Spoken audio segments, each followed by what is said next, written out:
Hello there, and welcome to Dreaming Minds. We are glad that you are here. This is a calm space where the pace of the day can soften and where listening can become gentle and unhurried. There is nothing you need to do and nothing you need to follow closely. Your breathing can slow in its own way and your body can settle naturally. Support it now. Tonight we move gently into a story shaped by curiosity, resilience, and a deep refusal to accept easy answers. This is a journey through ideas that stretch from the quiet geometry of space and time to the darkest regions of the cosmos, where light itself loses its way. It is also a story meant to slow your thoughts, to soften the edges of the day, and to allow learning and rest to exist together in the same calm space. Here, knowledge does not demand effort. It unfolds naturally, and you are free to listen, to wonder, and to relax as the universe quietly reveals itself. When people speak about Stephen Hawking, they often begin with the legend, the image of a brilliant young scientist confronting a devastating illness, yet rising to become one of the most recognizable minds of the modern age. That story is powerful, but it is incomplete. To truly understand how his most radical ideas took shape, we must step back into the intellectual world he entered, a world where a single theory, already decades old, still carried unresolved mysteries and untested depth. That theory was general relativity, published by Albert Einstein in 1915. It reshaped humanity's understanding of gravity.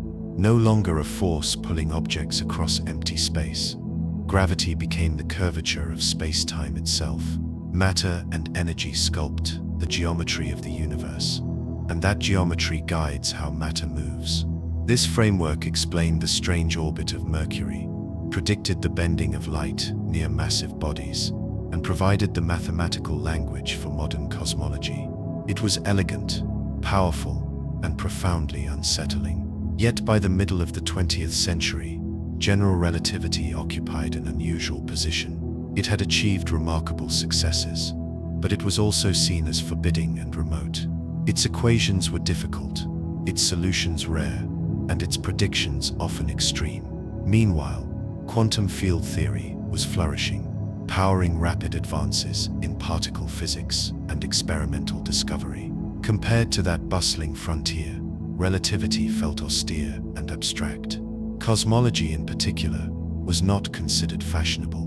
Many physicists regarded it as speculative, even philosophical, rather than a place for serious progress. It was into this landscape that Hawking stepped in the early 1960s. Arriving at Cambridge as a graduate student, he was already facing the early effects of motor neuron disease, a diagnosis that would gradually confine his body, even as his mind ranged freely. Instead of retreating, he carried a quiet defiance into his studies. He questioned assumptions, resisted intellectual fashion, and looked directly at problems others preferred to avoid. Where many saw general relativity as a closed chapter, he saw unfinished business. Under the guidance of his doctoral supervisor, Dennis Sciama, Hawking was encouraged to pursue the deepest questions rather than narrow technical exercises. Sciama believed that cosmology, despite its unfashionable status, held the keys to understanding the universe at its most fundamental level. This mentorship mattered. It gave Hawking permission to think boldly, to treat the entire universe as a legitimate object of scientific inquiry, and to push existing theories to their limits. At that time, one of the most puzzling consequences of general relativity involved gravitational collapse. In 1916, Carl Schwarzschild had found an exact solution to Einstein's equations, describing the space-time around a spherical mass. For decades, this solution was treated as a mathematical curiosity. The idea that a real star could collapse into an infinitely dense point seemed absurd, almost pathological. Such objects felt more like artifacts of equations than features of nature. By the 1960s, that view was beginning to change. Work by physicists, such as John Wheeler, reframed these extreme solutions as physical possibilities. Wheeler coined the term black hole, and with it, a new field began to take shape. Even so, much remained uncertain. Were black holes real endpoints of stellar evolution, or did unknown processes intervene before collapse became complete? Were the infinities predicted by the equations genuine, or signs that the theory was being pushed beyond its proper domain?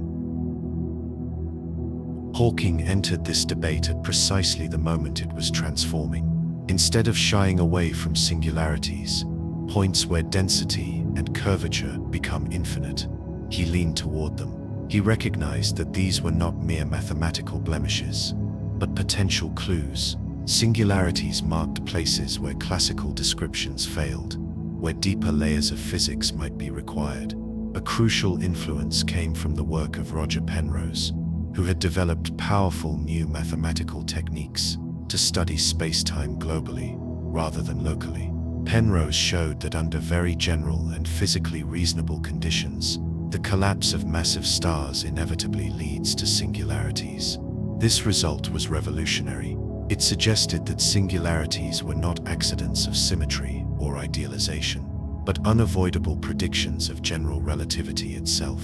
Hawking immediately grasped the broader implication. If singularities were inevitable inside black holes, could the same reasoning apply to the universe as a whole? By extending Penrose's methods, he demonstrated that an expanding universe, under equally general conditions, must have originated in a singular state.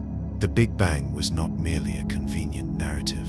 It was a mathematical consequence of the theory. This conclusion was daring, especially for a young researcher.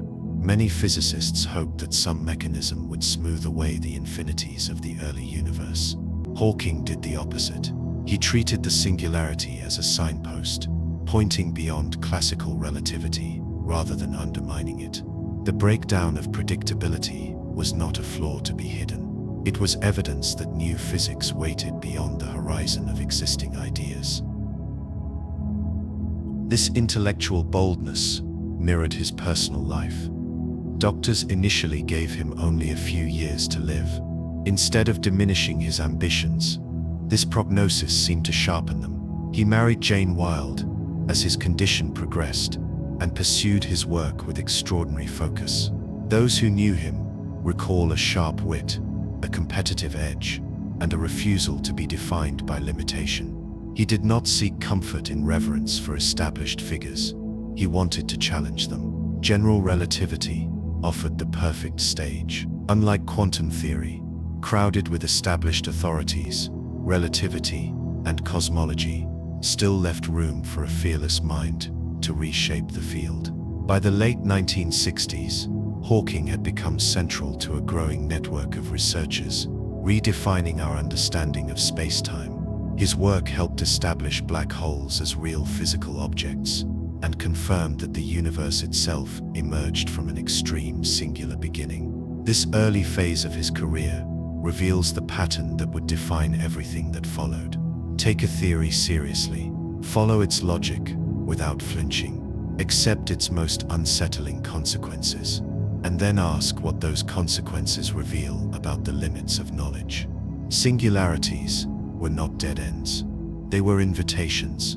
The path from general relativity to black holes was therefore not just a scientific progression. It was a personal journey of insistence and courage. Hawking transformed a beautiful but incomplete theory into a tool for uncovering the universe's most profound secrets. He showed that even long-established ideas can still surprise us when approached with imagination and rigor. As these thoughts settle, imagine the quiet persistence of space-time itself. Stars trace slow arcs across the sky. Collapsing matter curves geometry beyond recognition. Light bends, time stretches, and the universe continues its patient unfolding. You are part of that unfolding, held within it, free to let the day dissolve.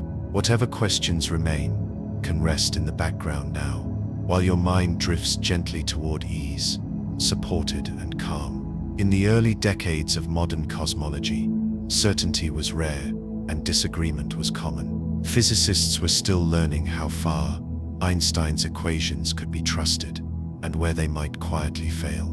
General relativity had revealed a universe capable of expansion, collapse, and extreme distortion. Yet many of its most dramatic predictions were viewed with caution. The mathematics allowed strange possibilities, but nature, it was hoped, would behave more gently, smoothing out the harsh edges suggested by theory.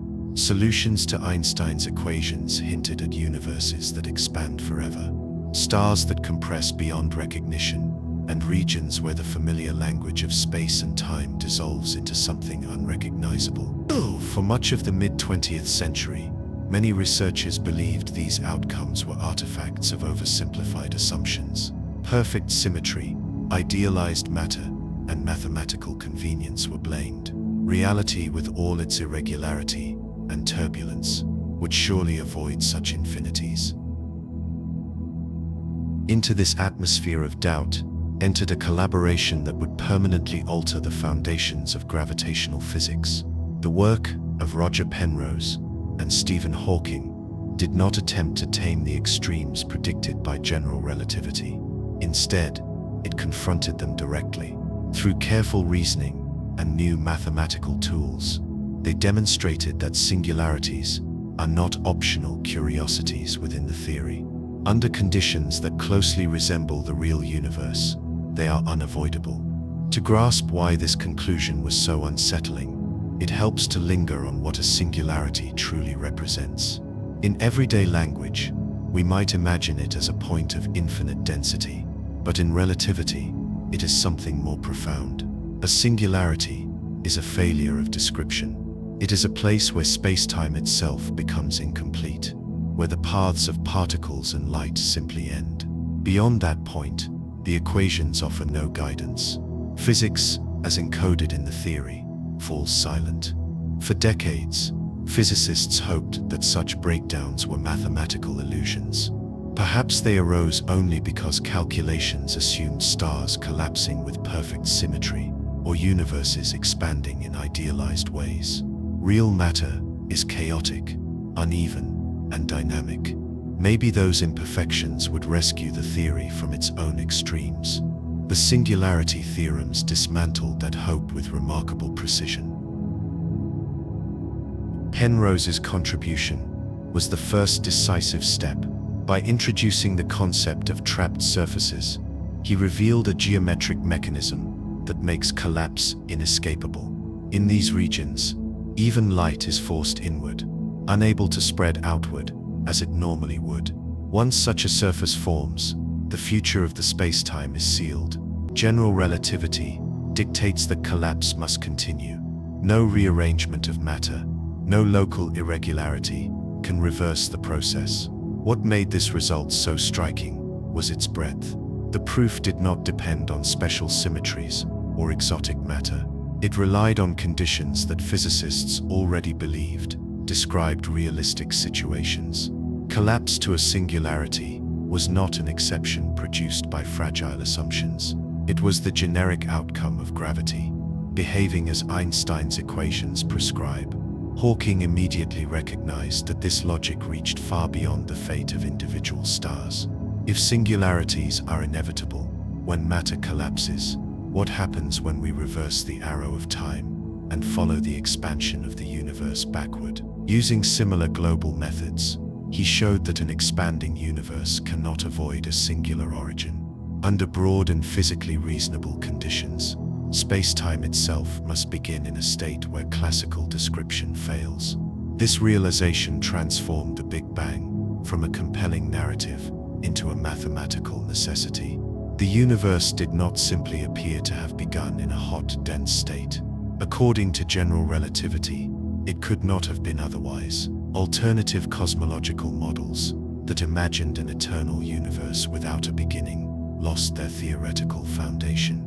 Observations had already suggested a cosmic origin. Hawking's work confirmed that the equations demanded one.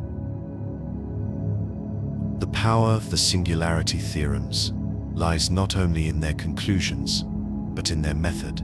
Rather than solving Einstein's equations for particular cases, Hawking and Penrose examined the global structure of space-time.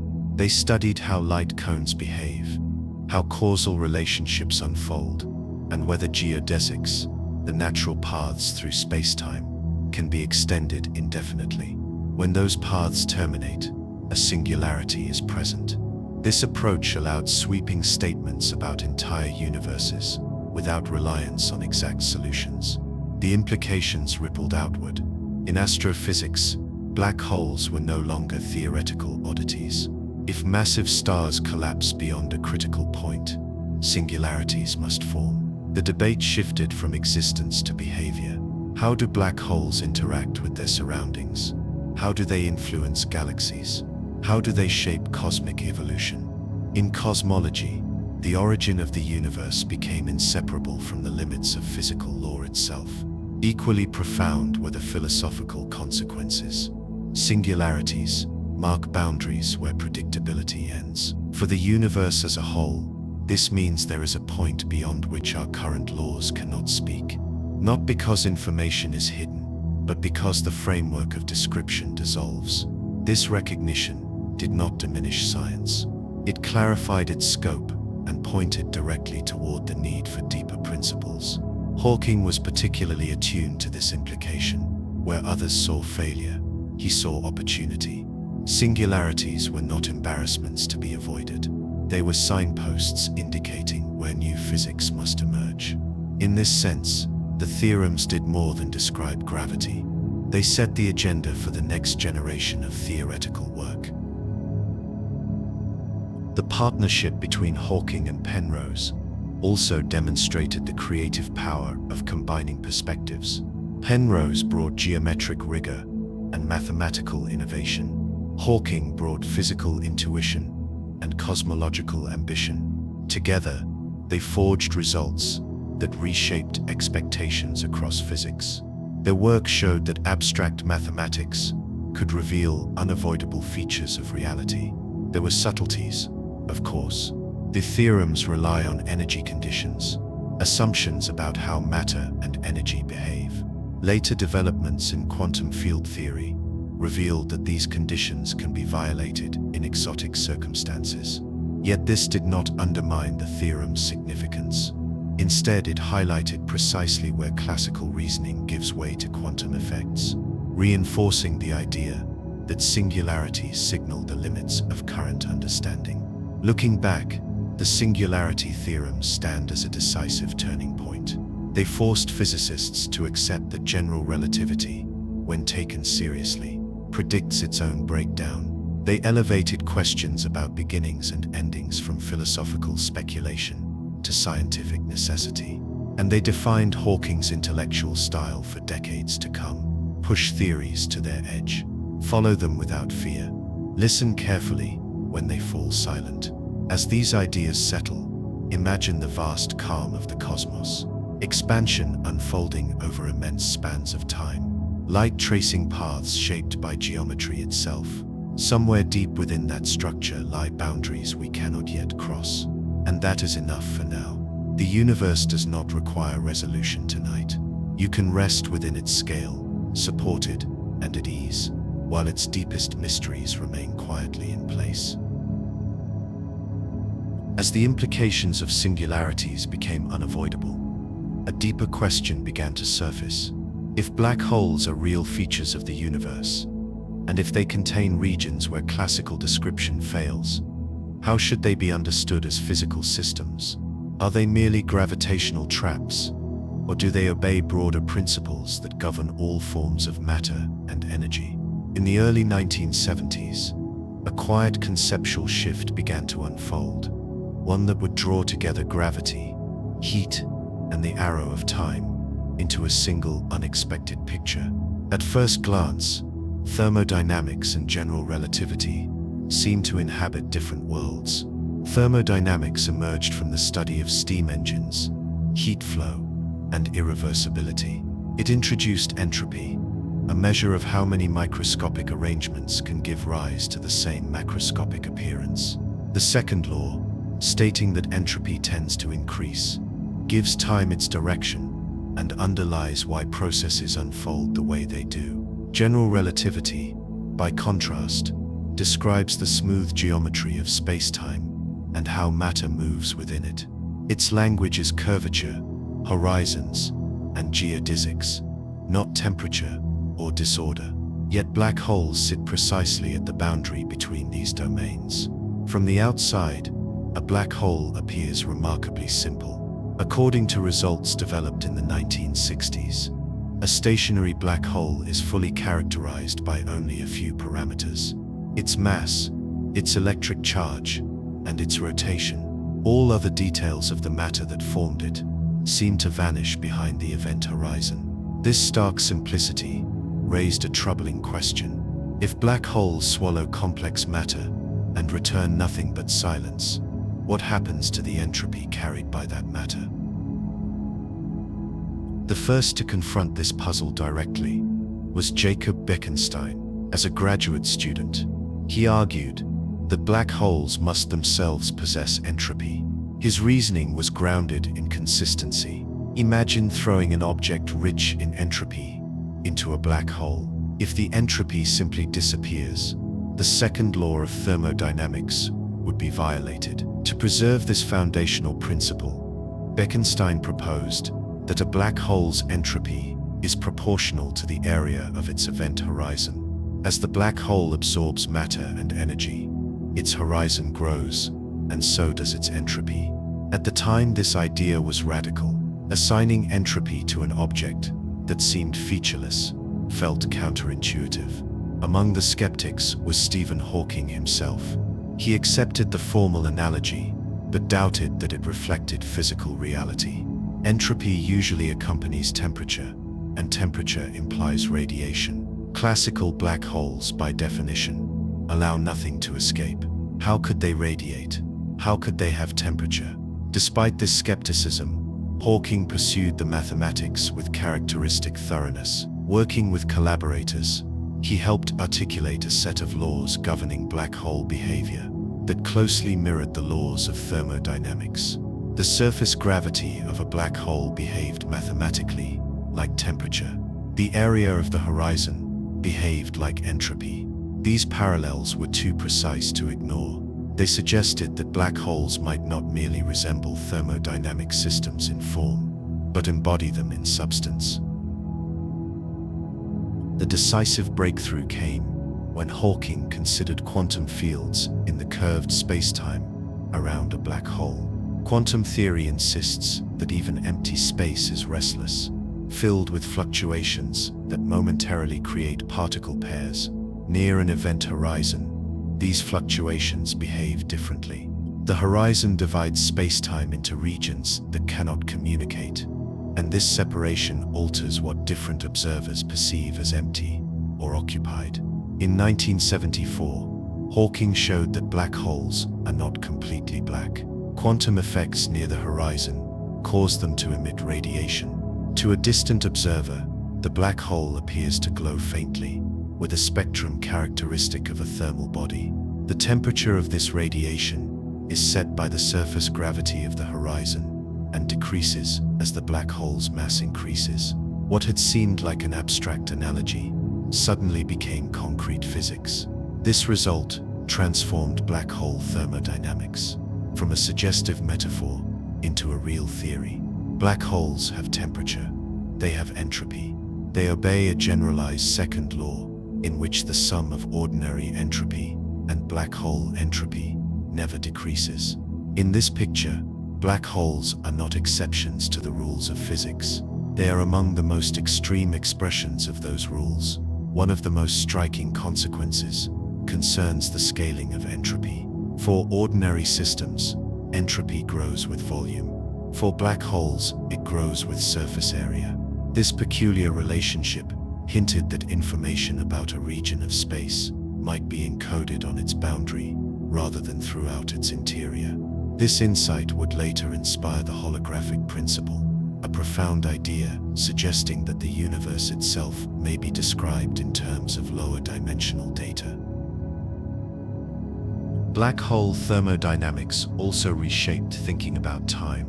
Hawking had previously shown that in classical general relativity, the area of a black hole's horizon never decreases, a result echoing the second law of thermodynamics. When quantum effects are included, black holes can slowly lose mass as they radiate, yet the generalized entropy, combining radiation and horizon area, still behaves consistently. The arrow of time remains intact, even in the presence of evaporation. These developments were not merely technical. They revealed a deep unity between gravity, quantum mechanics, and thermodynamics. Three pillars of physics that had long stood apart were suddenly entangled. Black holes became laboratories where fundamental principles could be tested against one another, exposing both harmony and tension. Among the tensions that emerged was the question of information. If black holes radiate thermally and eventually evaporate, what happens to the detailed information about what fell in? Hawking initially argued that this information is lost, a claim that would ignite decades of debate. Even before that controversy fully unfolded, it was clear that black hole thermodynamics had opened a door that could not be closed. What makes this episode especially remarkable is how it grew from a simple insistence on consistency. Bekenstein refused to abandon the second law. Hawking refused to ignore the implications of quantum theory. By following these commitments wherever they led, they uncovered a synthesis that continues to guide theoretical physics. For Hawking personally, this period marked a turning point. It elevated him from a specialist in cosmology to a central figure in fundamental physics. More importantly, it revealed his distinctive approach. Accept no principle lightly. Test it in the most extreme circumstances, and allow mathematics to reveal connections that intuition alone would miss. As these ideas drift through your thoughts, consider the quiet elegance of the result. Objects once imagined as absolute voids are instead participants in the universal flow of energy and entropy. Even the darkest regions of the cosmos are woven into the same thermodynamic fabric as stars, planets, and living beings. Nothing is exempt from change. The radiation from a black hole is unimaginably faint, especially for those formed from stars. Yet over vast stretches of time, even these giants slowly give up their mass. The universe moves patiently, balancing gravity and heat on scales far beyond everyday experience. You can let that patience guide you now. Whatever weight the day has carried can ease. The cosmos unfolds according to deep, steady principles, and within that unfolding, there is room for rest, supported and calm. By the early 1970s, the boundaries of general relativity had already been pushed to their limits. Singularities were no longer abstract curiosities, and black holes had emerged as genuine features of the universe. Yet one assumption still seemed unshakable. Whatever else black holes might be, they were perfectly dark. Nothing crossed the event horizon and returned. The classical picture portrayed them as final sinks, places where matter and light vanished without a trace. This certainty began to dissolve when Stephen Hawking asked a deceptively simple question. What happens when quantum fields are allowed to exist in the curved space-time surrounding a black hole? Quantum theory insists that empty space is never truly empty. Fluctuations constantly appear and fade, even in the calmest vacuum. When gravity is strong and horizons are present, those fluctuations behave in unfamiliar ways. Classically, the event horizon is a one-way boundary. Light cones tilt inward so steeply that escape becomes impossible. From a distance, the black hole appears smooth and featureless, described only by mass, charge, and rotation. Temperature and radiation seem irrelevant, yet quantum fields do not respect this silence. Their behavior depends on how space-time is sliced into time and space, and on which observers are doing the measuring. Hawking approached the problem with care. He did not begin with intuitive stories about particles popping into existence. Instead, he treated matter fields quantum mechanically, while keeping the gravitational background classical. He asked what a distant observer would perceive after a black hole forms through gravitational collapse. The answer emerged from careful analysis of how quantum modes evolve from the distant past to the far future. The result was startling. Black holes are not completely black. To a distant observer, they emit radiation with a thermal spectrum. This radiation is extraordinarily faint for astrophysical black holes, but it is real and unavoidable. Its temperature is determined by the surface gravity of the horizon and decreases as the black hole's mass increases. The larger the black hole, the colder it is. What had once been a metaphor in black hole thermodynamics became literal physics. This emission can be described intuitively, though the intuition follows the mathematics rather than replacing it. Near the horizon, quantum fluctuations can separate. One part of a correlated pair escapes to infinity, while its partner falls inward.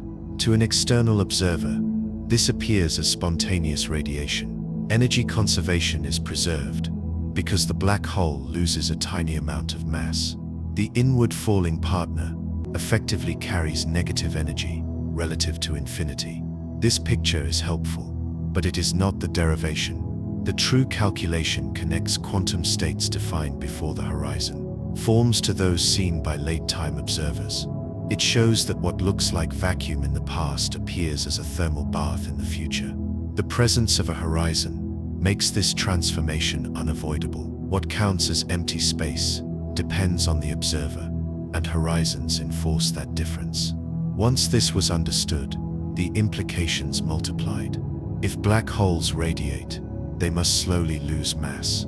Over unimaginable spans of time, they evaporate. For black holes formed from stars, this process takes far longer than the current age of the universe. They are colder than the cosmic microwave background and absorb more radiation than they emit. But for smaller black holes, especially hypothetical ones formed in the early universe, evaporation could be significant and even rapid near the end. The discovery also deepened the meaning of black hole entropy. The proportionality between entropy and horizon area was no longer a bookkeeping trick. It reflected a real thermodynamic quantity, tied to microscopic degrees of freedom. The strange area scaling suggested that information about a region of space might be encoded on its boundary, rather than throughout its volume. This idea would later echo through theories of holography and quantum gravity.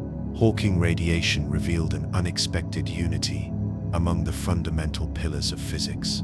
Gravity, quantum mechanics, and thermodynamics, long treated as separate domains, were suddenly intertwined. A calculation performed without a full theory of quantum gravity nevertheless imposed powerful constraints on any such theory. Whatever deeper framework exists must reproduce this faint glow from horizons. The effect proved remarkably robust. Independent derivations emphasized different aspects of the same phenomenon. Some approaches framed radiation as quantum tunneling across the horizon. Others relied on requiring smoothness of the space-time geometry when time is treated in a complex way. Still others used simplified models that captured the universal physics near horizons. All converged on the same conclusion. Horizons and quantum fields together produce thermal emission. There were puzzles, of course. Tracing the modes responsible for radiation backward in time leads to extremely high frequencies, beyond scales where known physics is tested. This raised questions about sensitivity to unknown microphysics. Yet studies that modified high-frequency behavior found the emission surprisingly insensitive to such changes. The origin of the effect lies in the immense gravitational redshift near the horizon, not in fragile details. Laboratory analogues provided further reassurance. Systems that mimic horizons, such as flowing fluids or engineered optical media, exhibit spontaneous emission with thermal characteristics. These experiments do not test quantum gravity, but they reproduce the kinematic mechanism by which horizons generate radiation. They lend physical plausibility to an effect that would otherwise remain beyond direct observation. Cosmology offered another arena. If tiny black holes formed in the early universe, their evaporation today could leave observable traces. Searches for high-energy radiation and diffuse backgrounds place constraints on how many such objects could exist. Even when signals are not found, the limits themselves sharpen our understanding of the early cosmos and the reach of Hawking's prediction. Perhaps the most profound consequence of Hawking radiation is conceptual. Objects once thought eternal are not. Given enough time, even black holes fade. The ultimate future of the universe is shaped by this slow conversion of mass into radiation. In the unimaginably distant era, when stars have burned out and galaxies have drifted apart, black holes may be among the last luminous actors, quietly releasing their energy into the dark. This vision carries an unexpected calm. The heaviest and darkest structures are not frozen forever. They participate in change, governed by the same deep principles that shape ordinary processes. Endings are not abrupt voids. They are gradual transitions, paced by laws that balance geometry and heat. As you let this thought settle, allow its patience to guide you. The radiation from a horizon is faint, steady, and persistent. It does not rush. It does not demand attention. It simply unfolds over time itself. You can rest within that rhythm now, letting the weight of the day diminish, supported and calm, as the universe continues its quiet glow, gentle and soft. When the faint glow of black holes entered physics, it carried with it a quiet shock. The calculation itself was precise, elegant, and widely accepted. Yet its implications unsettled the foundations of quantum theory. If black holes radiate, and if that radiation is thermal, then the detailed information about what falls into a black hole appears to be erased. When the black hole finally disappears, nothing seems to remain that could restore those details. The universe, it appeared, could forget. This tension became known as the information paradox, and it struck at a principle that quantum mechanics treats as inviolable. In quantum theory, the evolution of a closed system preserves information. States change, probabilities flow, but the total content of information remains intact. If one knew the complete state at a given moment, one could in principle reconstruct it at any other moment. This reversibility is woven into the structure of the theory. Thermodynamics, by contrast, allows entropy to grow, but that growth reflects limited access to microscopic detail, not its destruction. The underlying quantum description remains intact, even when macroscopic order fades. Hawking's radiation seemed to challenge this harmony.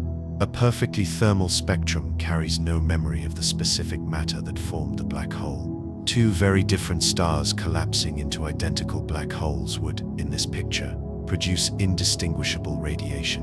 When evaporation completes, the fine structure of the past appears to be gone. Initially, Stephen Hawking accepted this radical conclusion. He argued that nature might permit genuine information loss, and that quantum mechanics would need to be revised to accommodate it. This stance placed him in direct opposition to many of his peers, including John Preskill, Leonard Susskind, and Gerard Hooft, who believed that information must be preserved, no matter how subtle the mechanism. The debate intensified and became known informally as a war, not because it was hostile, but because it was relentless. Conferences, seminars, and papers circled the same question from different angles. Hawking even entered into a wager, joined by Kip Thorne, betting that information would be lost. Preskill took the opposite side, confident that consistency would prevail. To see why the paradox is so persistent, it helps to consider entanglement. In the standard picture of black hole radiation, each emitted quantum is entangled with a partner that falls behind the horizon. As evaporation proceeds, the radiation outside becomes increasingly entangled with the interior. But when the black hole vanishes, the interior is gone. The exterior radiation is left in a mixed state, with no partner to restore purity.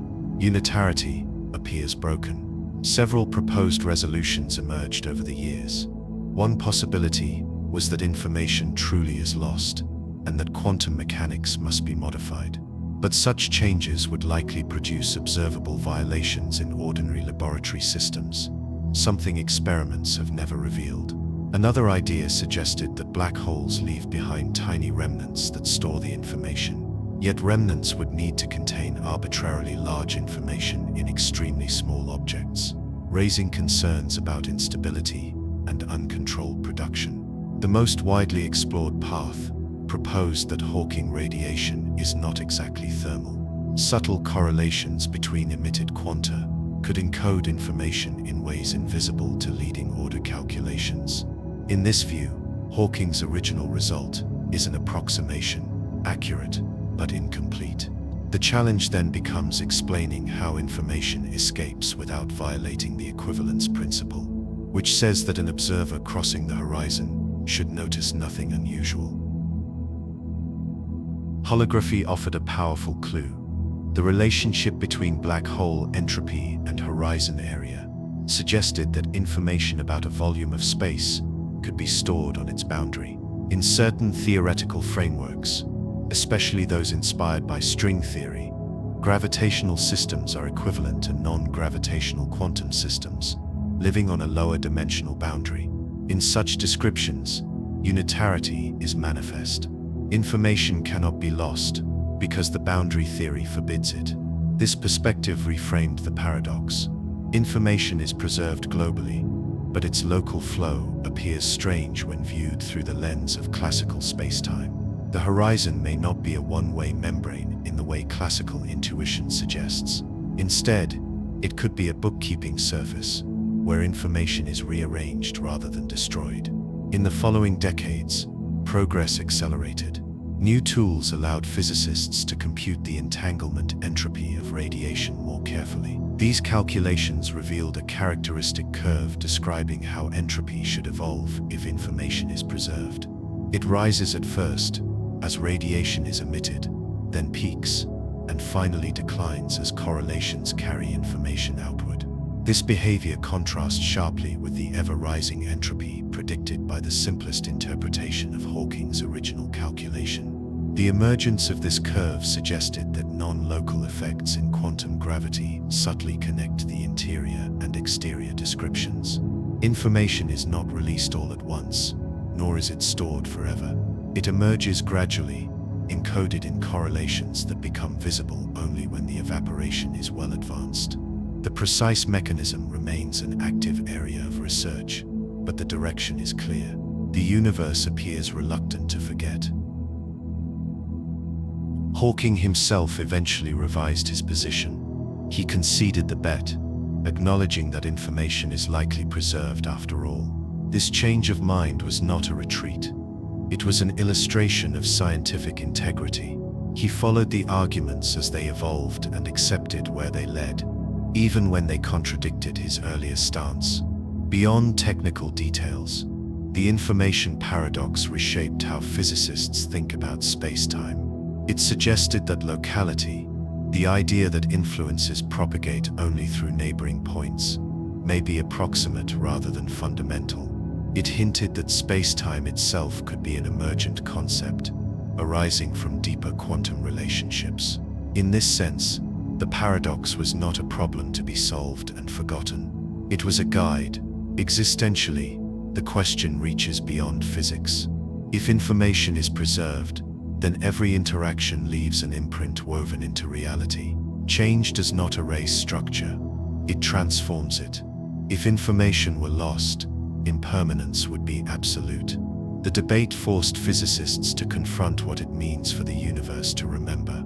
As you let these reflections settle, there is no need to resolve them tonight. The paradox remains a living question, quietly shaping the search for deeper understanding. You can allow its uncertainty to soften into calm. The universe carries its history with patience, and within that patience, there is space for rest, gentle and supported now.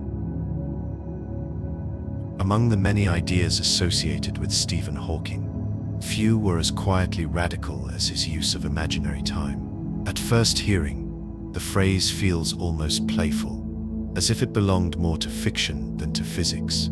Time, after all, is what clocks measure, what separates memory from expectation. How could it be imaginary? And yet, within the mathematics of modern physics, imaginary time became a powerful lens through which the universe itself could be reimagined. The concept arises from a technique long used by physicists to simplify difficult calculations. By allowing time to take on imaginary values, oscillating expressions transform into smoother, decaying ones. Problems that resist solution in ordinary time become manageable. In most contexts, this maneuver is treated as a mathematical convenience, a trick applied and then reversed without claiming physical meaning. Hawking saw something deeper. Classical general relativity predicts a troubling feature when we trace the universe backward. Expansion implies a beginning, and that beginning appears as a singularity, a point where density and curvature become infinite. At such a point, the laws of physics collapse along with space-time itself. This is unsatisfying, not only mathematically, but conceptually. A singular origin lies outside explanation. It marks a place where questions can be asked but not answered. Hawking's insight was to ask whether this singularity might be an artifact of insisting on ordinary time all the way back. If time were allowed to behave differently near the origin of the universe, could the geometry smooth out? By transforming time into an imaginary coordinate near what would otherwise be the beginning, the equations of space-time take on a different character. Instead of sharp edges and infinite spikes, the geometry becomes rounded and finite. To picture this, imagine the surface of a sphere. It has no boundary, no edge, where it ends. One can travel in any direction without encountering a sudden stop. Hawking proposed that the universe might behave similarly in imaginary time. What we call the beginning would not be a boundary, but a smooth cap, a region where time behaves like a spatial dimension.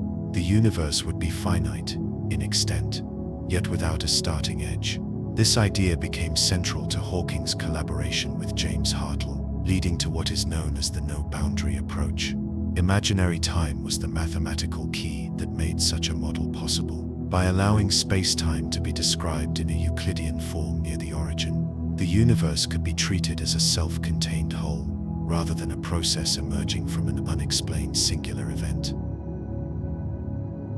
It is important to be clear about what imaginary time does and does not mean. It does not suggest that we experience time as imaginary, nor that our memories or expectations are illusions. In everyday life, time flows in the familiar way, carrying cause into effect. Imaginary time is a coordinate transformation that reveals hidden structure in the equations. What makes Hawking's use distinctive is his willingness to entertain the idea that this structure reflects something real about the earliest moments of the cosmos. Near the Planck scale, where quantum gravity dominates, the familiar separation between space and time may lose its meaning. The smooth geometry described by imaginary time could replace the violent singularity predicted by classical theory. In this view, asking what happened before the Big Bang becomes meaningless, much like asking what lies south of the South Pole. The question fails not because the answer is unknown, but because the geometry itself closes off smoothly. Imaginary time also connects naturally to quantum mechanics. Probabilities and path integrals are often most naturally defined in a Euclidean framework, where imaginary time removes oscillations and makes contributions well-behaved. Hawking and Hartle extended this logic to the universe as a whole. Instead of a single classical history, the universe could be described by a quantum wave function defined over possible geometries. Imaginary time allows these geometries to be compact and finite, making the description mathematically coherent. This perspective subtly reshapes how we think about beginnings. The universe does not emerge from nothing at a singular instant. It transitions smoothly from a regime where time behaves like space into the flowing time we experience. The arrow of time, so central to thermodynamics and memory, may not be fundamental. It may emerge only after this transition, when entropy begins to grow and processes acquire direction. The implications reach into black hole physics as well. Techniques involving imaginary time are used to compute black hole temperature and entropy, requiring the geometry to be smooth when time is treated as imaginary fixes. The periodicity of that time coordinate, and that periodicity corresponds directly to temperature. In this way, the same mathematical idea links cosmology and black hole thermodynamics, suggesting an underlying unity. Not everyone accepts imaginary time as more than a calculational device. Some physicists prefer to treat it purely as mathematics, without physical interpretation. Others point to technical challenges in defining probabilities and connecting imaginary time descriptions to real observational data. These debates remain active. What matters is that imaginary time opened a new conceptual space, one where singularities could be softened and the universe could be described without edges. For Hawking, this approach reflected a deeper philosophical stance. He was uneasy with explanations that relied on arbitrary starting points. A universe without boundaries is a universe that explains itself from within. It requires no external trigger, no moment where physics gives way to mystery. That completeness was part of the appeal.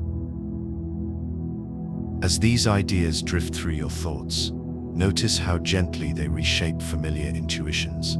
Beginnings lose their sharpness. Endings become transitions.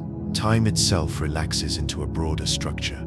The universe appears less like a story with a first page, and more like a shape, whole and continuous. You do not need to resolve these ideas now. They are not meant to be solved quickly. They are meant to soften the imagination, to widen perspective.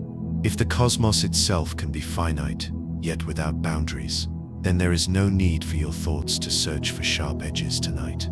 Let them round off naturally. Let time slow. You are carried within a universe that unfolds smoothly, and within that unfolding, you can rest, calm and supported. If imaginary time offered a new way to soften the sharp edges of the universe's beginning, the idea that followed was its fullest expression. So, in collaboration with James Hartler, Stephen Hawking proposed a picture in which the universe has no boundary at all, not a boundary in space, and not a boundary in time. The proposal did not deny the hot, dense early phase of the cosmos. It reframed how that phase is described at the deepest level. Classical cosmology begins with a problem. If the universe starts at a singularity, then the laws of physics cannot specify initial conditions. A theory that requires inputs it cannot define is incomplete by design. Hawking and Hartler sought a description that would remove this flaw, not by adding assumptions, but by changing the question itself. Instead of asking what happened at the beginning, they asked how a quantum universe should be described when no classical beginning exists. Their answer was to treat the universe as a quantum system in its own right. In quantum mechanics, the state of a system is encoded in a wave function that assigns probabilities to different outcomes. For the universe, this wave function cannot be defined over particles moving in a fixed spacetime. It must be defined over spacetime geometries themselves.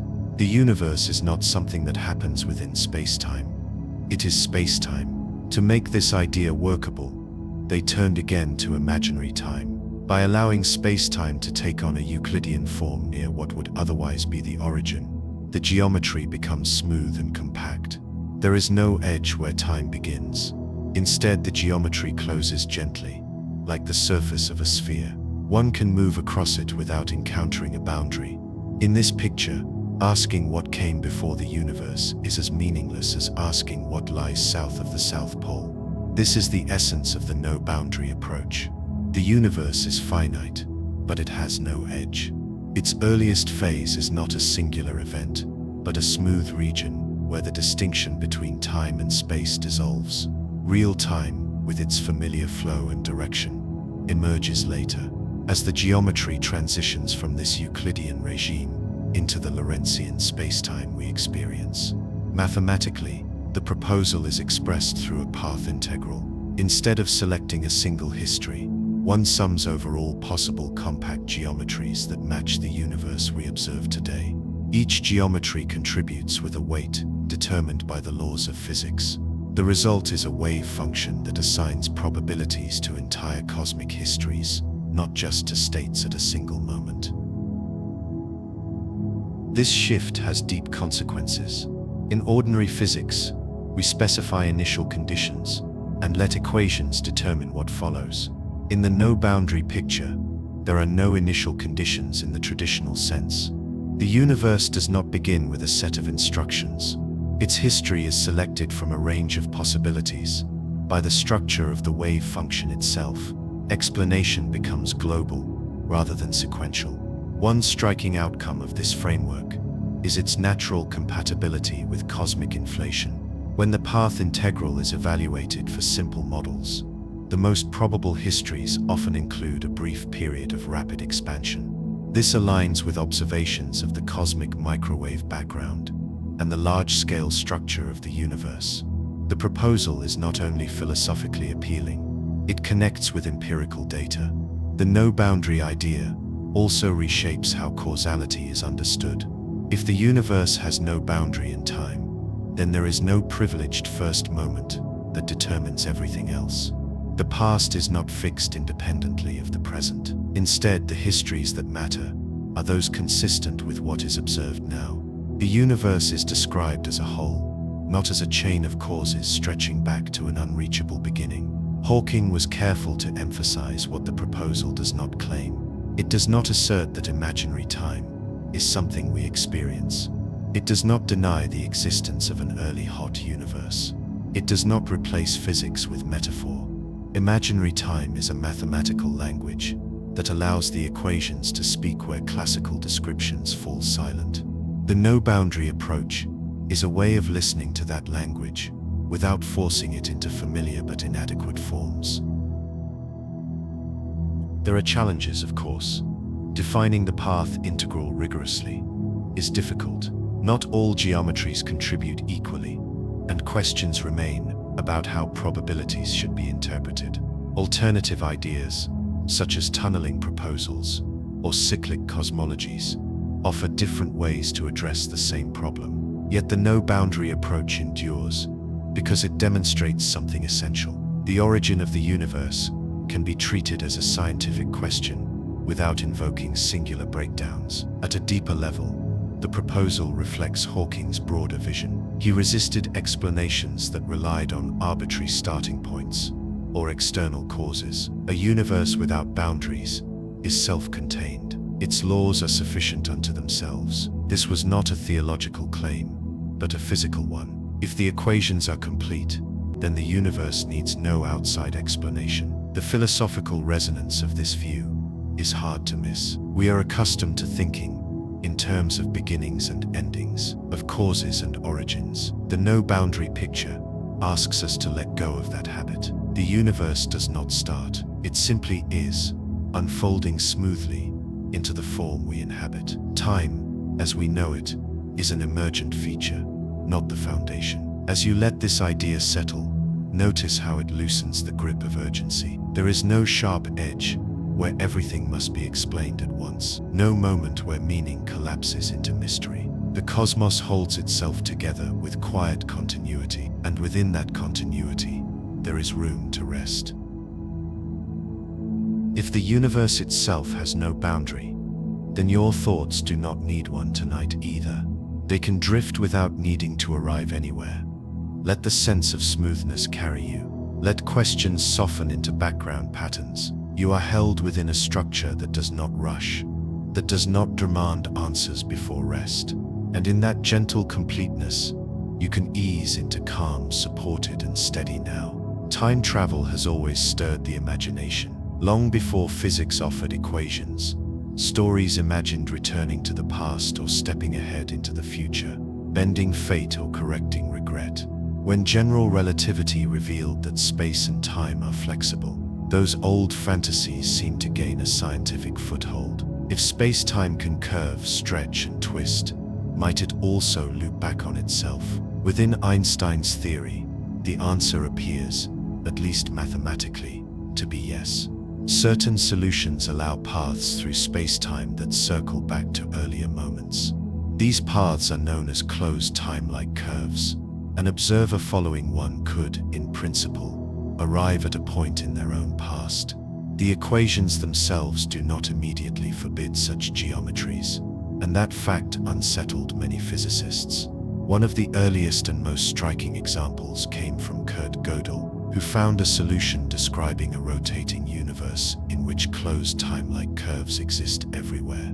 In that strange cosmos, time travel would not be a rare anomaly, but a pervasive feature. Other constructions followed. Hypothetical rotating cylinders of infinite length, carefully engineered wormholes connecting distant regions of space-time, and other exotic arrangements all seem to permit journeys backward in time, at least on paper. At first glance, nothing in classical general relativity rules these scenarios out. Given sufficiently unusual distributions of energy and momentum, the equations yield unusual spacetimes. But physics is not only about what equations allow, it is also about what nature can realize without contradiction. And time travel raises contradictions immediately. Paradoxes are the most familiar problem. If an observer travels to the past and alters events that led to their journey, consistency collapses. Even subtler paradoxes arise when information seems to appear from nowhere, sent back in time to create itself. These loops of cause and effect undermine the basic structure of explanation. They suggest a universe where outcomes have no coherent origin. Stephen Hawking found this deeply unsatisfying. He believed that the universe must protect its own logical consistency. In the early 1990s, he articulated this conviction in what he called the chronology protection conjecture. With characteristic wit, he suggested that the laws of physics conspire to prevent time travel on macroscopic scales. The idea was not a prohibition by decree. It was an argument grounded in quantum physics. When spacetimes that threaten to form closed time-like curves are examined using quantum field theory, something remarkable happens. Quantum fluctuations near the would-be time machine grow without bound. The energy density becomes enormous, overwhelming the gentle curvature assumed in the classical picture. This surge of energy is not a small correction. It fundamentally alters the space-time geometry.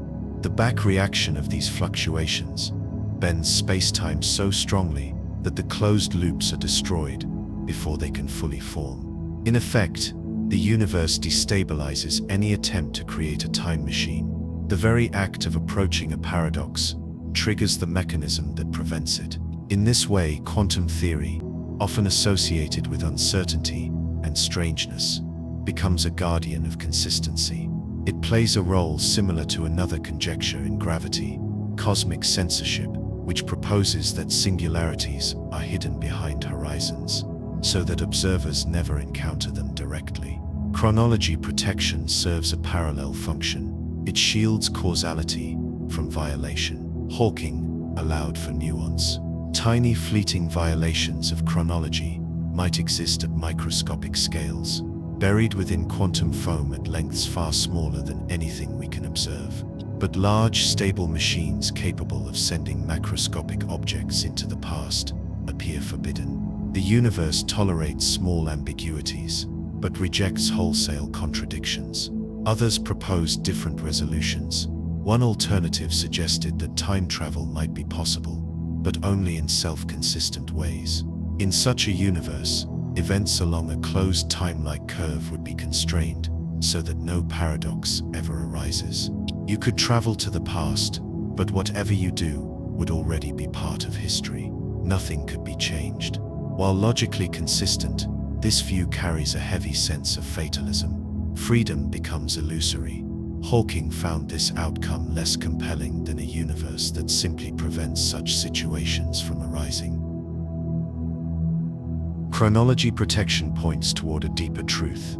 General relativity alone is not enough to decide the most profound questions about time. Quantum effects matter, even when space-time curvature is modest.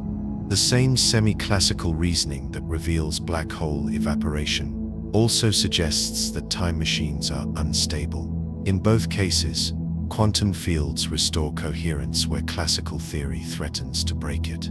The conjecture has not been proven in full generality.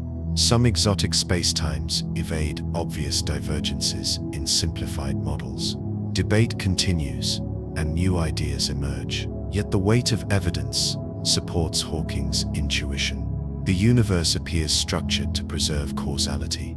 The arrow of time remains intact, guiding cause into effect without loops. Beyond technical arguments, the idea carries a quiet reassurance. If the past cannot be rewritten, then memory has meaning. Actions carry weight precisely because they cannot be undone. The stability of time anchors experience, giving coherence to lives and histories. As you let this reflection settle, notice the calm it brings. Time flows forward, steady and reliable. The day that has passed cannot circle back, but it does not need to. Whatever it contained is complete. The future remains open, not to paradox, but to possibility. You are carried gently along that flow, secure in its direction. Tonight, there is no need to revisit what has already been. You can release the loops of thought that try to return again and again. Like the universe itself, you are protected from endless repetition. Time moves on, smooth and quiet, and you can rest within its steady rhythm, supported and at ease now. Black holes are often imagined as the final chapters of stellar lives, born when massive stars exhaust their fuel and gravity takes command.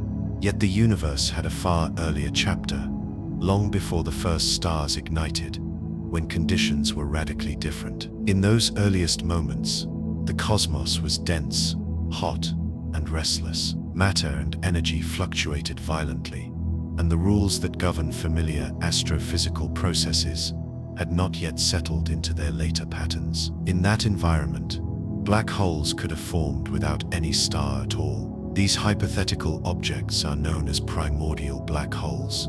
They are not remnants of collapsed suns, but fossils of the infant universe itself. Their origin lies in the physics of the Big Bang, when even small variations in density could have dramatic consequences. If a region of space happened to be slightly denser than its surroundings, and if that excess crossed a critical threshold, gravity could overwhelm pressure and expansion, forcing the region to collapse directly into a black hole. What makes primordial black holes especially intriguing is the enormous range of masses they could possess. Some might be incredibly small, with masses comparable to mountains compressed into volumes far smaller than an atom. Others could rival planets, stars, or even exceed them. Their mass would depend on the scale of the fluctuation from which they formed, tying their properties directly to the physics of the early universe. It was Stephen Hawking who recognized that these objects could have profound implications, far beyond black hole physics. His work on black hole radiation revealed that small black holes do not last forever. They evaporate. The smaller the black hole, the faster this process unfolds.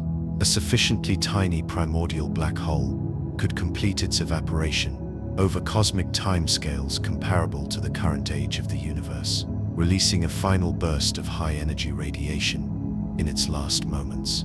This insight transformed primordial black holes into potential observational targets. Even if none survived to the present day, their evaporation could leave signatures in cosmic backgrounds. Conversely, larger primordial black holes would still exist, quietly influencing their surroundings through gravity alone. This dual role, as both potential sources of radiation and long-lived gravitational actors, made them uniquely valuable probes of early cosmology. At the same time, astrophysicists were grappling with a different mystery. Observations of galaxies and clusters showed that visible matter accounts for only a small fraction of the gravitational pull shaping cosmic structures. Stars move too fast, galaxies bend light too strongly, and clusters hold together too tightly for ordinary matter to explain. something unseen, dark matter, appears to dominate the mass of the universe. Most proposed explanations for dark matter involve new particles, entities that interact weakly with light and ordinary matter. But primordial black holes offered a striking alternative. They require no new particles at all. If enough of them formed in the early universe and survived, their collective gravitational influence could account for at least part of the missing mass. This possibility linked three great puzzles into one framework: the physics of the Big Bang, the nature of black holes, and the composition of dark matter became intertwined. Primordial black holes, if they exist, would be relics of the universe's birth that continue to shape its large-scale structure today. Testing this idea is challenging. Primordial black holes interact almost exclusively through gravity, making them difficult to detect directly. Yet their presence would leave subtle fingerprints. One method involves gravitational lensing. When a compact object passes in front of a distant star, it can briefly magnify the star's light. Surveys monitoring millions of stars have searched for these fleeting signals, placing strong limits on how many primordial black holes can exist in certain mass ranges. Other constraints come from the cosmic microwave background. Black holes can accrete matter and release energy, altering the delicate pattern of radiation left over from the early universe. Precision measurements of this background limit how abundant primordial black holes could be without disrupting what we observe today. Despite these constraints, some mass windows remain open. Black holes lighter than planets, but heavier than asteroids, for example, are still viable candidates. At the opposite extreme, very massive primordial black holes have not been completely ruled out either. The parameter space narrows, but it does not vanish. The discovery of gravitational waves added new intrigue. The first signals detected came from mergers of black holes heavier than many astrophysicists expected from stellar evolution alone. This sparked renewed interest in the possibility that some observed black holes might be primordial in origin. While stellar explanations remain compelling, the door remains open. From a theoretical perspective, primordial black holes offer a rare bridge between quantum gravity and observation.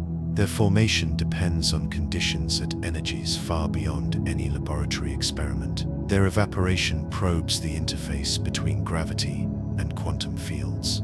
Their gravitational influence shapes galaxies and cosmic webs. Few ideas connect such disparate scales so directly. Even if primordial black holes make up only a small fraction of dark matter, they could still matter. They may have acted as seeds for the growth of supermassive black holes at galactic centers. They may have influenced the timing of cosmic rationalization. They may have left subtle imprints, still waiting to be uncovered. Existentially, primordial black holes invite a quiet reflection. They suggest that the universe carries memories of its earliest moments, encoded not in light or particles alone, but in compact objects drifting silently through space. Ancient structures, older than stars, moving patiently within the cosmic order. As you rest with this idea, there is no urgency. The universe keeps its secrets on timescales far longer than a single night. Whether primordial black holes exist or not, the search itself deepens our understanding of where everything began. You can let the day soften now, knowing that the cosmos remembers its own beginnings, and within that vast memory, there is room for calm, gentle rest, supported and steady now. As his work matured, Stephen Hawking continued to push against the quiet assumptions that frame cosmology. He did not see the universe as a single story unfolding from a fixed beginning. He saw it as a quantum object, described by probabilities rather than certainties, where the past itself might not be uniquely determined until the present is taken into account. This perspective came to be known as top-down cosmology, a way of thinking that inverted the traditional direction of explanation. In ordinary physics, we specify initial conditions and allow laws to evolve them forward. This bottom-up approach works well in the laboratory, where systems can be prepared and controlled. Cosmology is different. There is no external experimenter to set the universe in motion. Any attempt to prescribe initial conditions for the cosmos immediately raises the question of where those conditions came from. Hawking saw this as a conceptual weakness that demanded a new framework. Working closely with Thomas Hertog, he proposed that cosmology should begin not with a single fixed past, but with the universe as it is observed now. From the present, one traces backward through all possible histories compatible with current observations. The past, in this view, is not a single chain of events, but a weighted collection of histories, each contributing according to quantum probability. This idea draws directly from quantum mechanics. In the path integral formulation, particles do not follow one trajectory. They explore many paths, and interference among them determines what is observed. Hawking extended this logic to the universe itself. Just as a particle's behavior depends on how it is measured, the universe's history depends on what is observed in the present. The act of observation does not merely reveal the past. It helps select which past is relevant. Top-down cosmology challenges deeply held intuitions. We are accustomed to thinking of the past as fixed and the future as open. In this framework, the distinction softens. The universe's history is not fully defined independently of observation. Instead, the wave function of the universe encodes many potential pasts, and observation narrows them into the one consistent with what we see. This perspective offered Hawking a way to address puzzles such as apparent fine-tuning. The constants of nature seem delicately balanced to allow galaxies, stars, and life. Traditional explanations often appeal to special initial conditions, or to vast multiverses where every possibility occurs. Hawking was wary of unbounded multiverse pictures that dissolve predictability. In a top-down approach, fine-tuning is reframed. Out of many possible histories, we necessarily find ourselves in one compatible with our existence, because only such histories are consistent with observation. The framework also interacts naturally with ideas from inflation. Inflationary models suggest a period of rapid expansion that smooths the universe and seeds structure. In some theories, inflation continues eternally, producing an infinite array of pocket universes. Top-down cosmology offers a way to handle this without drowning in infinities. Rather than counting all universes, one conditions on the universe observed. Histories inconsistent with what we measure simply do not contribute. There are technical challenges. Calculations involve path integrals over geometries, objects that are difficult to define precisely. Critics argue that probabilities can be ambiguous and that empirical tests are subtle. Hawking acknowledged these difficulties. For him, the value of the idea lay not in immediate confirmation, but in how it reframed the questions. It treated initial conditions as emergent, rather than imposed, and wove observation into the fabric of explanation. Beyond this specific proposal, Hawking's legacy is broader. He reshaped black hole physics, connected gravity with thermodynamics, challenged assumptions about time, and brought cosmology into public consciousness with rare clarity. He demonstrated that bold conjectures, even when incomplete, can guide progress by revealing where existing ideas fall short. A defining feature of his approach was intellectual courage. He was willing to follow mathematics to uncomfortable conclusions, to defend unpopular positions, and later to revise them when evidence shifted. His change of mind on information loss was not a retreat. It was an affirmation of how science should work. Existentially, Hawking's later ideas offer a quiet message. The universe may not be a machine, wound up at the beginning and left to run. It may be a quantum structure in which history, observation, and law are inseparably linked. We are not spectators standing outside the cosmos. We are participants within it, shaping which stories matter by the very act of observing. Toward the end of his thinking, Stephen Hawking returned again and again to a simple but unsettling idea. The universe cannot be fully understood by separating the very large from the very small. Cosmology and quantum theory are not distant disciplines that meet only at rare extremes. They are woven together from the start. The vast structure of the cosmos and the flickering uncertainty of quantum fields arise from the same underlying fabric. In classical cosmology, the universe appears smooth and continuous. Galaxies form patterns across immense distances. Expansion unfolds steadily. Time flows forward with calm regularity. In quantum theory, by contrast, reality is granular, probabilistic, and restless. Particles appear and vanish. Outcomes exist only as likelihoods until observed. For decades, these pictures seemed incompatible. One spoke the language of geometry, the other spoke the language of chance. Hawking resisted the idea that nature would tolerate such a split. If the universe began in an extreme state where gravity and quantum effects were both dominant, then any faithful description of its origin must include both. The smoothness we observe on cosmic scales could not be fundamental. It must emerge from something deeper, something inherently quantum. This conviction guided much of his later work. When he spoke of the early universe, he no longer imagined a tiny classical object exploding into space. He imagined a quantum process, a region where space-time itself fluctuated, where geometry was uncertain, and where the distinction between what exists and what might exist was not yet sharp. The universe in this view did not simply evolve, it crystallized. Quantum fluctuations, normally confined to the microscopic realm, took on cosmic importance. Tiny variations in energy density, amplified by expansion, became the seeds of galaxies and clusters. What began as uncertainty became structure. The large-scale order of the universe emerged from quantum randomness, shaped by gravitational law. Chaos gave rise to coherence. In this picture, observation plays a subtle role. The universe is not a fixed script, written at the beginning of time. It is a probabilistic story that becomes more definite as it unfolds.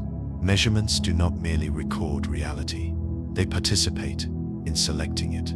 Hawking was careful not to exaggerate this idea, but he insisted it could not be ignored. In a quantum cosmos, observation and existence are entangled. This blending of cosmology and quantum theory softens the notion of absolute beginnings. The universe does not snap into being at a single instant. It transitions from a quantum regime into a classical one. Time itself becomes well-defined only after this transition. Before that, familiar categories lose their meaning. Asking what happened before becomes as misplaced as asking where the edge of a circle lies.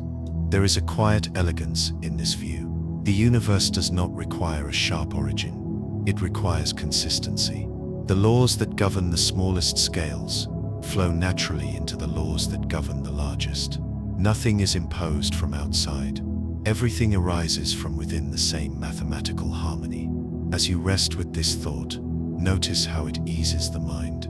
There is no need for abrupt answers, no demand for absolute certainty. Reality itself emerges gently, shaped by probabilities that settle into patterns over time. The cosmos is patient. It does not rush its own becoming. In his final reflections, Hawking often spoke less about equations and more about perspective. The true achievement of physics, he suggested, is not control but understanding, not domination of nature, but alignment with its deepest rhythms. When cosmology and quantum theory are viewed together, the universe appears less like a machine and more like a process of unfolding awareness. In such a universe, permanence is rare, stability is temporary. Even space-time itself may be emergent, arising from deeper quantum relationships. Yet this impermanence is not a flaw. It is what allows change, complexity, and life. The same uncertainty that governs particles also allows stars to form, galaxies to evolve, and minds to wonder. Hawking's vision dissolves the boundary between the observer and the observed. We are not strangers looking in from the outside. We are patterns within the universe, shaped by the same laws we seek to understand. Our questions are part of the cosmos, asking about itself. When quantum uncertainty and cosmic scale are held together, anxiety loses its sharpness. The universe is not fragile. It has survived extremes beyond imagination. It does not require perfection. It unfolds through balance, correction, and quiet adaptation. Disorder and order are not enemies. They are partners. In this light, even mystery becomes gentle, not something to fear, but something to live alongside. The unknown is not a void. It is a reservoir of possibility. Hawking understood this deeply. His work did not close questions. It opened them, calmly and without urgency. As the day fades, you can let this perspective settle. You do not need to resolve the universe tonight. You are already part of it, breathing within its laws, resting within its structure. The same principles that guide galaxies also guide your slowing thoughts. Now, the cosmos does not demand wakefulness, it allows rest. It has always done so, and as you drift towards sleep, you can trust that even in stillness, the universe continues its quiet conversation between the very large and the very small, holding everything together with soft, enduring balance. As these reflections settle, there is no need to resolve every paradox. The universe does not ask for completion before rest. It unfolds with patience, allowing understanding to arrive in stages. You can let the day release its hold now. Breathe gently. The cosmos contains more possibilities than any single night can hold. And within that vastness, you are supported, calm and steady now.